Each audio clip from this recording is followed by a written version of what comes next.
오늘은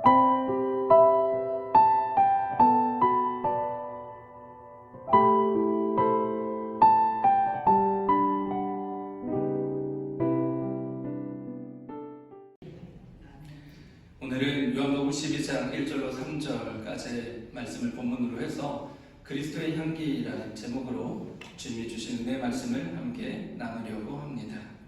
성경에 보면요, 예수님께서 유독 진심을 다해서 사랑하셨던 가족이 있습니다. 이 가족은 베다니에 사는 가족인데요, 오빠 나사로, 둘째 마르다, 막내 마리아, 3남매 가정입니다.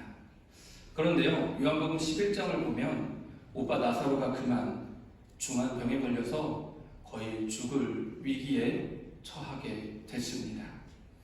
마르다는 오빠를 살리고 싶어서 다급하게 사람을 예수님께 보내어서 오빠의 사정을 알리고 우리 오빠 좀 살려달라고 간청했습니다. 그런데 예수님께서 여느 때와는 달리 지체하셨습니다. 그런데 그 지체하신 날짜가 하루 이틀이 아니라 무려 나흘이나 되었다는 것이지요. 그래서 예수님이 나흘 만에 베다니에 도착했을 때 나사로가 어떻게 되었죠? 죽었습니다. 그래서 나사로는 돌무덤에 안치되어 있었습니다. 나사로를 잃은 마리아, 마르다 자매는 통곡을 하였습니다. 또 조문객들도 함께 울며 슬퍼했죠. 그런데 예수님께서 돌문을 치우라 하셨고 하나님께 기도하신 후에 나사로를 다시 살려주셨습니다. 이것을 믿으시기 바랍니다. 아멘. 할렐루야. 예수님은 능히 죽은 자를 다시 살리시는 생명의 주관자 되심을 믿으시기를 소망합니다. 자, 예수님은 나사로를 살려주셨습니다. 조금 전까지만 해도 마르다, 마리아는 어땠죠? 오빠가 죽어서 통곡을 하고 있었습니다. 그 자리에 있던 다른 모든 사람들도 같이 눈물을 흘리면서 울고 있었습니다. 그런데 죽었던 오빠가 다시 살아났습니다. 그들의 슬픔이, 그들의 눈물이 기쁨의 눈물로 변화되었습니다. 그리고 그 광경을 목격한 모든 사람들이 예수님을 믿게 되었다고 기록하고 있습니다. 오늘 본문 요한복음 12장 말씀은요, 나사로가 부활한 후에 예수님이 다시 베다니에 방문하셨을 때 일어났던 이야기입니다. 예수님께서 베다니에 오신다는 이야기를 듣자 그때 나사로, 마르다, 마리아의 마음은 어땠을까요? 죽은 오빠를 다시 살려주신 예수님께서 우리 집에 다시 오신다고 하셨을 때 이 3남매의 기분은 어땠을까요? 오늘 밤에, 그쵸? 좋았겠죠?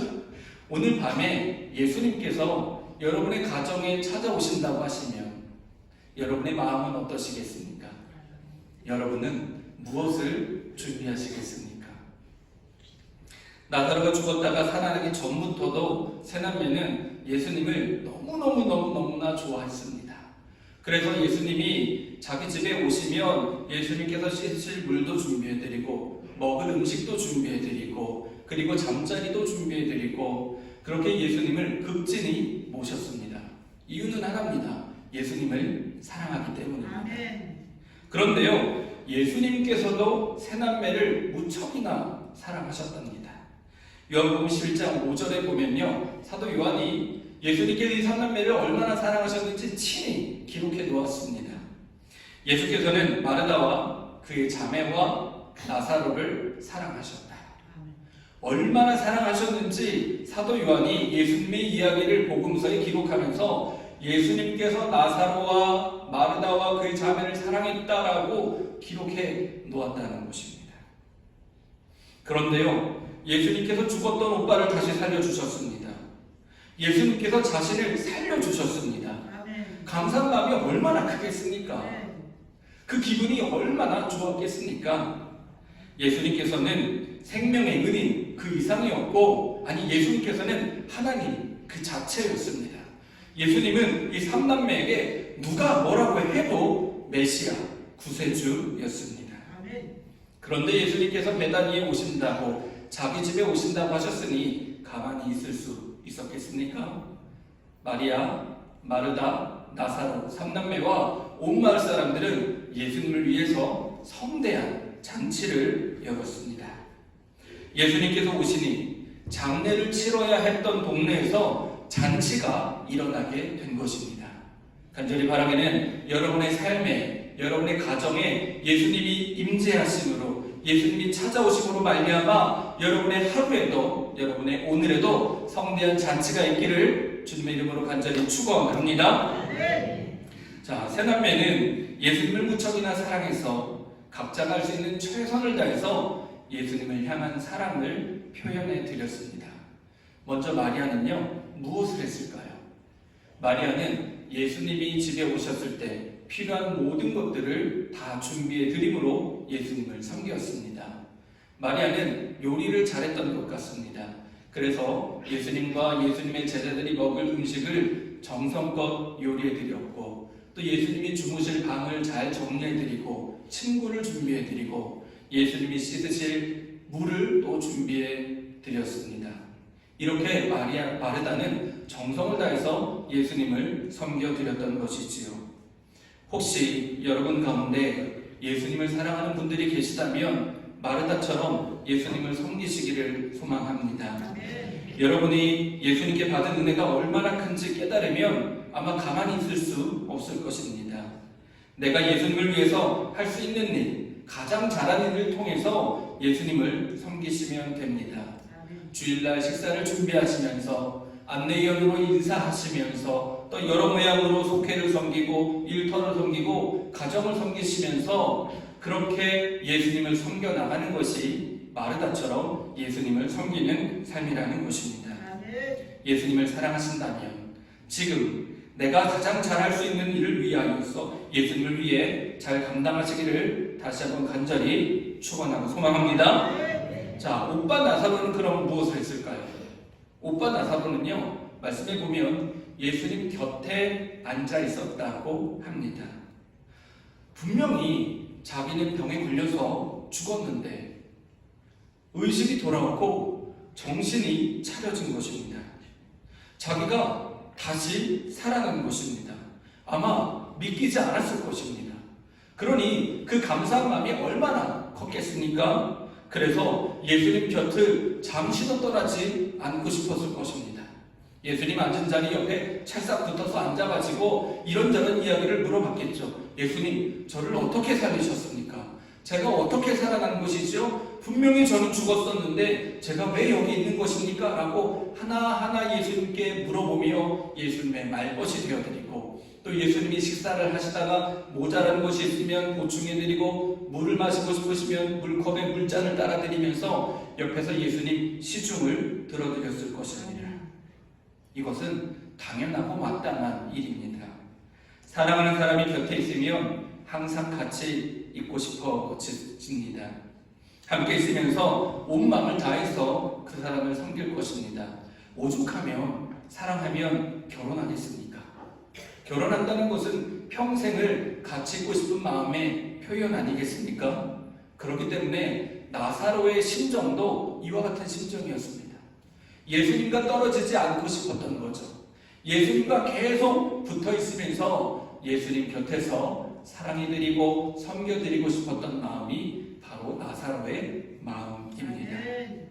바라기는 여러분이 예수님을 사랑하신다면 항상 주님과 함께 하시고 예수님 곁에 꼭 붙으셔서 예수님과 동행하는 삶을 살아가시기를 주님의 이름으로 간절히 축원하고 축복합니다.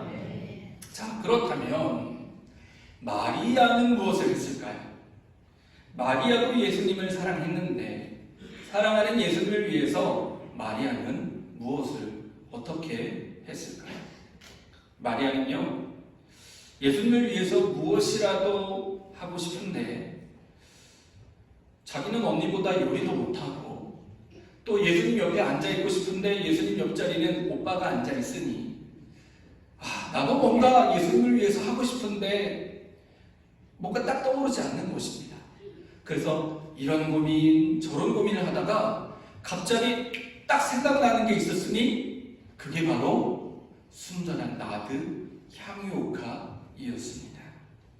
이 나드라는 향유는요, 발레리아 나시아과에 속하는 나르도스 자타만시, 이름도 되게 어렵죠? 나르도스 자타만시라는 식물의 줄기와 뿌리에서 추출해낸 향유입니다. 이 나르도스 자타만시라는 식물은요, 이런 일반적인 곳에서는 자라지 않습니다.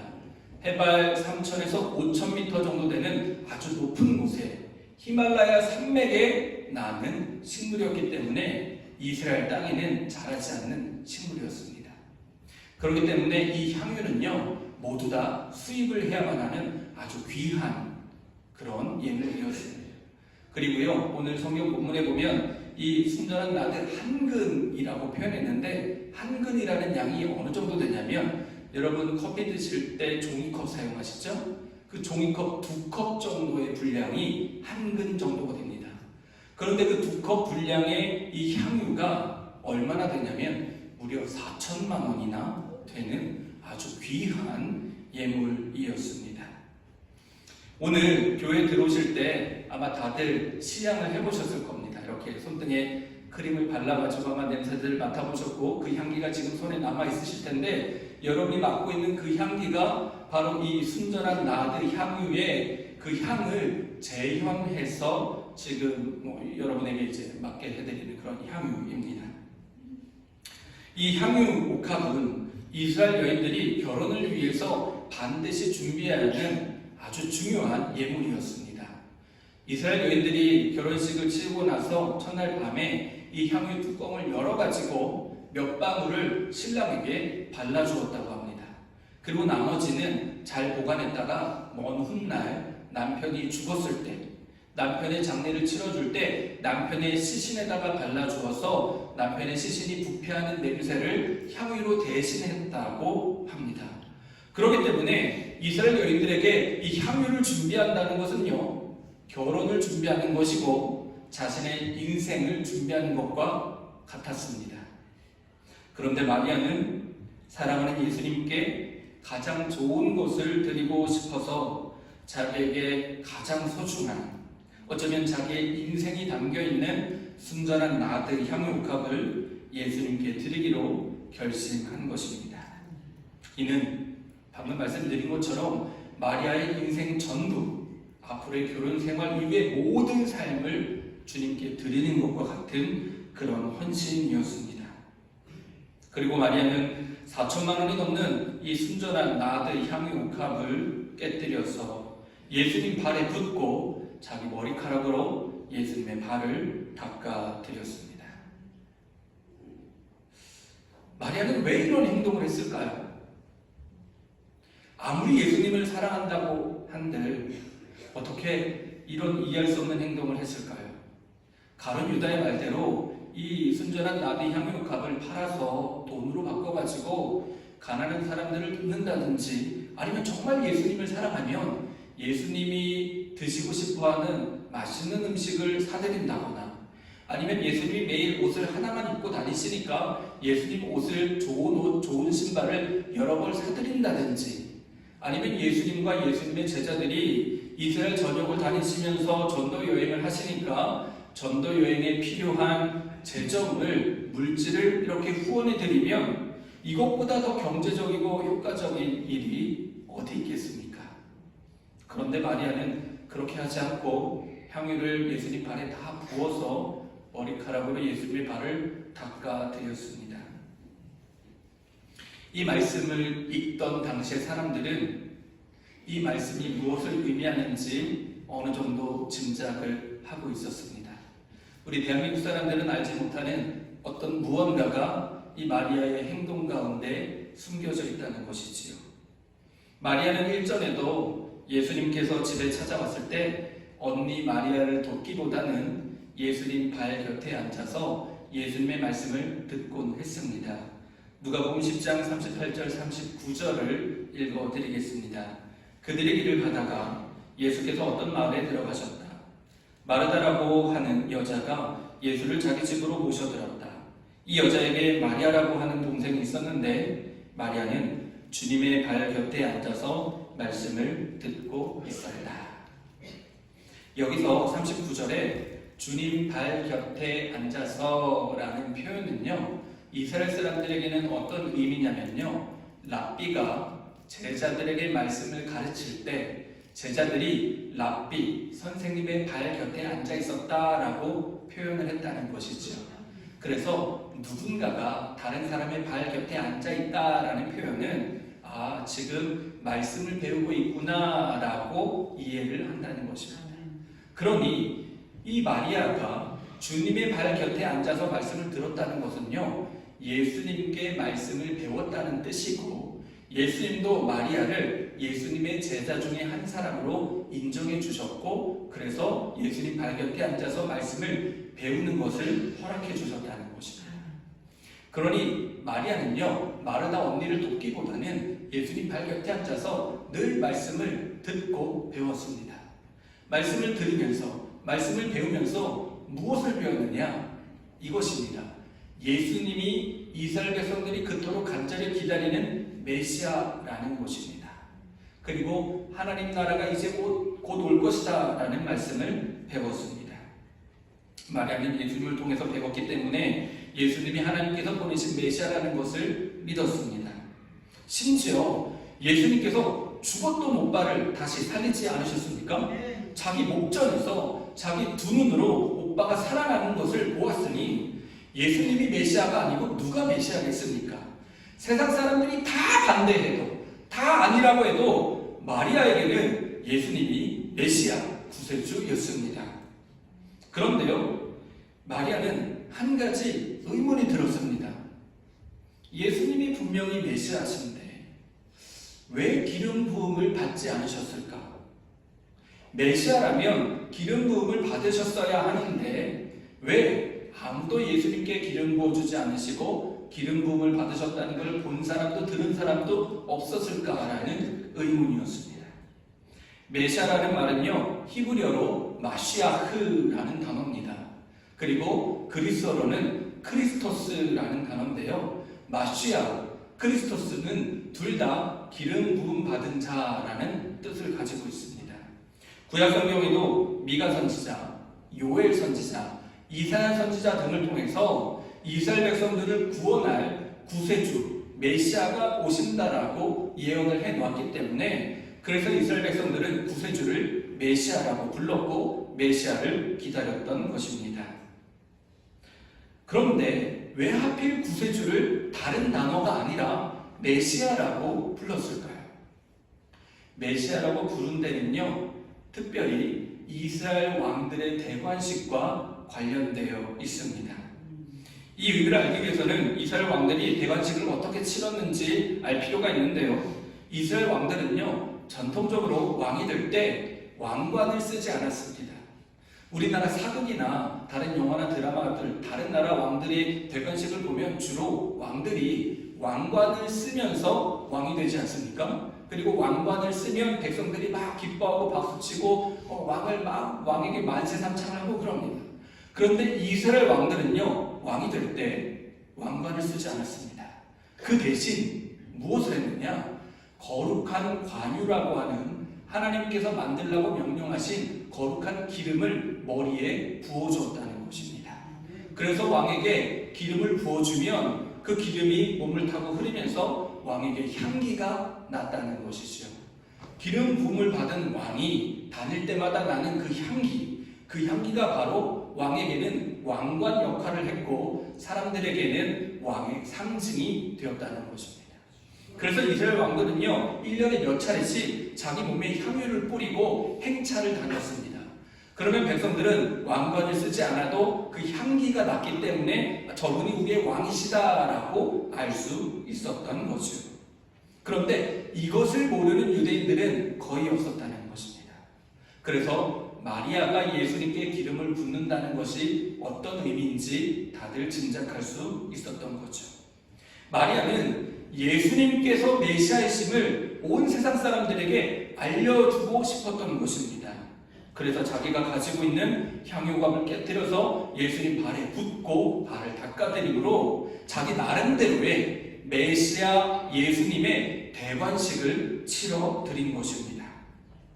기름 부음 받으신 예수님은요, 공교롭게도 그 다음날 어린 나귀를 타고 예루살렘 성에 입성하십니다.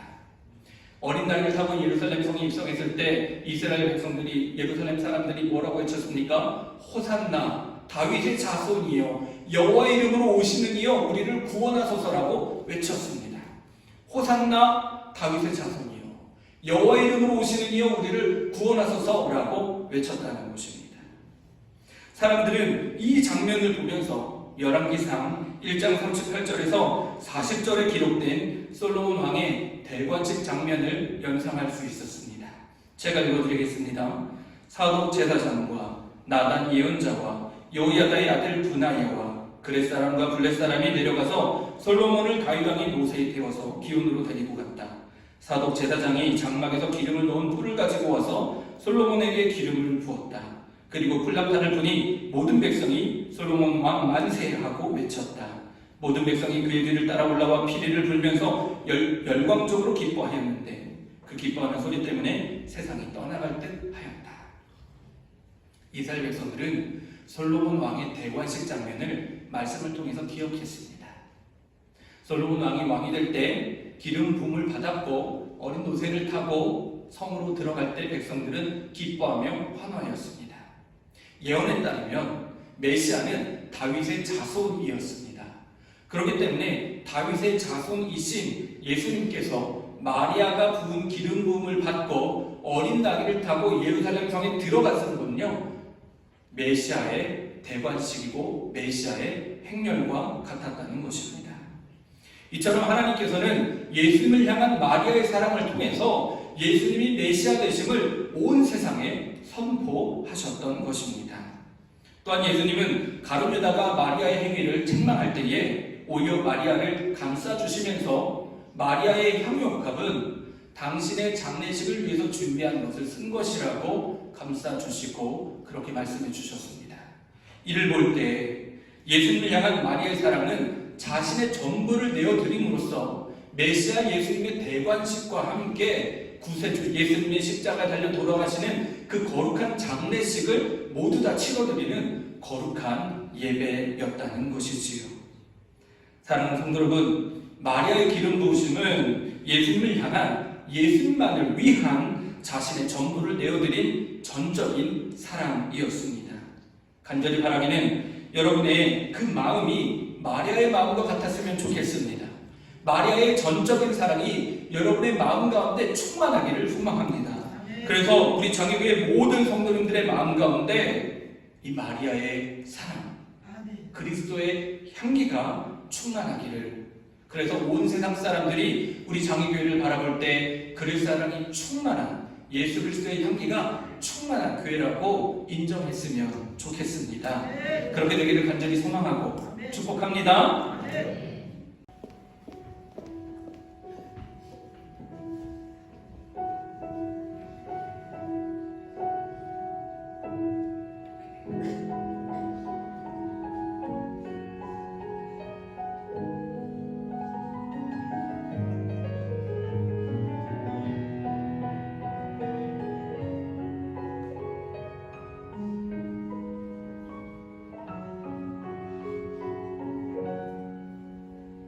주님 무릎에 의지하여 하늘의 이야기를 듣죠. 비밀스러운 사랑 이야기에 숨 막히는 슬픔을 삼켜 주님 사랑에 흘러내린 마음의 눈물을 쏟죠. 저주스러운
이처럼 마리아는 자신의 모든 것을 드러내서 예수님의 사랑을 모든 사람들에게 나타냈습니다. 만왕의 왕이신 예수님께서 지나가시는 곳곳마다 그리스도의 향기가 퍼져나갔고, 그래서 예수님의 사랑이 전해졌습니다. 또 동시에 예수님의 발에 향유를 붓고 자기의 머리카락으로 예수님의 발을 닦아드렸던 마리아의 머리카락에서도요, 예수님의 향기가 배어서 이제는 마리아가 가는 곳곳마다 예수님의 향기, 그리스도의 향기가 퍼져 나갔습니다. 사랑하는 성도 여러분, 그런데 그거 아십니까? 바로 여러분이 그리스도의 향기입니다. 사도 바울은 고린도후서 2장 15절에서 이렇게 고백했습니다. 우리 다 함께 봉독해 보면 좋겠습니다. 시작. 우리는 구원을 얻은 사람들 가운데서나 멸망을 당하는 사람들 가운데서나 하나님께 바치는 그리스도의 향기입니다. 아멘. 우리도 하나님께 바치는 그리스도의 향기라는 것입니다. 예수님을 나의 구주로 믿고 고백하는 모든 성도님들의 말과 행동 가운데 그리스도의 향기가 배어 있음을 믿으시기 바랍니다. 여러분이 어떤 말을 하든 어떤 행동을 하든 그 손길, 그 말 한마디 하나하나가 예수님을 생각나게 하는, 예수님의 사랑을 느끼게 하는 그리스도의 향기가 된다는 것을 믿으시기를 소망합니다. 말씀을 정리하겠습니다. 사랑하는 장의교회 성도 여러분, 예수님께서 여러분을 사랑하신다는 것을 믿으십니까? 여러분도 예수님을 사랑하십니까? 그렇다면 내가 바로 그리스도의 향기라는 것을 잊지 마시기 바랍니다. 예수님을 사랑하는 여러분이 곧 그리스도의 향기입니다. 예수님을 사랑하신다면 여러분의 향유값을 깨어서 예수님을 위하여 예수님의 메시아 대관식을, 또 예수님의 사랑을 온 천하에 알려드리기를 소망합니다. 향유값의 시작은 대단한 것이 아닙니다. 여러분이 가진 4천만 원짜리 향수를 깨뜨리라는 것이 아니라, 향유값의 시작은 지극히 작은 사람에게 하는 것, 지극히 작은 사람에게 물 한 잔 건네주는 것이 바로 향유값의 시작이라는 것입니다. 예수님께서는 지극히 작은 자에게 한 것이고 내게 한 것이라고 말씀하셨습니다. 목마른 사람에게 물 한 잔 건네주는 것, 배고픈 사람에게 밥 한 끼 대접하는 것, 위로가 필요한 사람에게 다가가서 손을 잡아주고 위로해주는 것, 기도가 필요한 사람에게 다가가서 안아주고 눈물을 대신 닦아주고 함께 기도해주는 것이 바로 그리스도의 향기라는 것입니다. 이번 한 주 동안 여러분의 삶의 자리를 둘러보시면서 예수님의 사랑이 필요한 곳에, 배고픈 이들에게, 목마른 이들에게, 위로가 필요한 이들에게 그리스도의 향기를, 그리스도의 사랑을 전해드리는 우리 장애교회 모든 성도님들이 되시기를 주님의 이름으로 간절히 축원하고 축복합니다. 기도하겠습니다. 좋으신 하나님 아버지, 우리를 위하여 모든 것을 내어주심으로 사랑을 보여주신 주님의 사랑에 감사합니다.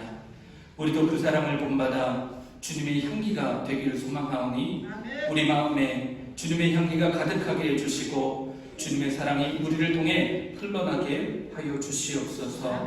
감사드리며 예수님의 이름으로 기도합니다. 아멘.